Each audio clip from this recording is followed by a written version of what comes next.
Bonjour, c'est Rachel Dufour. Le verset du jour se trouve dans Éphésiens 6, 11.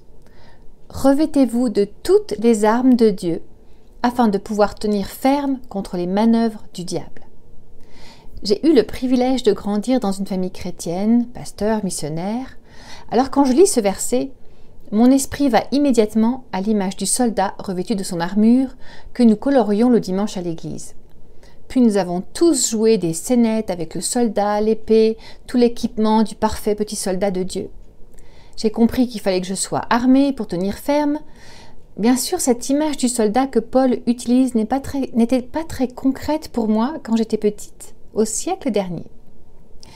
Tu vas peut-être sourire avec moi, mais en lisant ce verset, j'ai dû me battre contre l'image classique que je viens de te décrire et je me suis dit, prends un pas de recul, regarde ce verset que tu as prononcé 1 million de fois différemment. Et je viens de réaliser un détail qui me parle.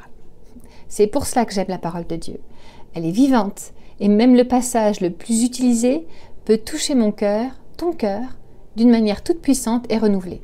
Une parole Réma inspirée de Dieu pour toi aujourd'hui peut changer toute la perspective de ce que tu vis. Alors écoute ce verset comme si tu l'entendais pour la première fois. Revêtez-vous de toutes les armes de Dieu afin de pouvoir tenir ferme contre les manœuvres du diable. Toutes les armes de Dieu. Toutes les armes de Dieu. Ces 5 mots sortent de la page aujourd'hui. Dieu ne me demande pas de choisir une des armes, celle qui me plaît le plus. Quand j'étais petite, j'aimais particulièrement l'épée.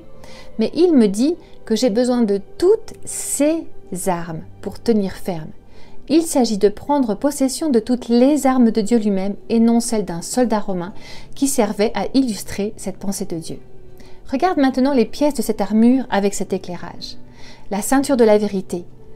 La vérité parce que Dieu ne supporte pas le mensonge. Tu peux proclamer la vérité qui vient de ce que Dieu dit de toi et de ta situation. La cuirasse de la justice. Dieu est ta justice. Il te protège, te défend. Il s'occupe en personne de tes adversaires. Il est ta justice. Même si tu ne comprends pas ce qu'il permet aujourd'hui, fais-lui confiance. Cache-toi derrière la cuirasse de sa justice. Le zèle que donne l'Évangile. Quel privilège de pouvoir partager la bonne nouvelle de l'Évangile. Je prie pour qu'il t'équipe et te donne la force et la sagesse de courir pour partager ce que tu as reçu de ton Dieu. Le bouclier de la foi. La foi en ton Dieu est la meilleure protection contre la peur. Comme le dit souvent Eric, la foi et la peur sont des tours jumelles. L'une est certaine que le meilleur va arriver, l'autre est certaine que le pire va arriver. Choisis la foi en ton Dieu. Le casque du salut. Le plus grand champ de bataille du monde est dans ta tête. Le salut que Dieu a acquis en payant avec le prix de son Fils sur la croix, ce casque porté fièrement sur ta tête protège tes pensées, repousse les mensonges du diable qui essaye de te déstabiliser et laisse la certitude de ton salut lorsque tu as choisi Jésus comme ton sauveur, imprimer la vérité de ce que Dieu te dit. L'épée de l'esprit, la parole de Dieu.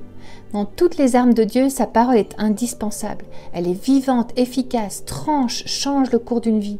Tu as bien fait de choisir d'écouter l'évangile du jour aujourd'hui. Saisis l'épée de l'esprit.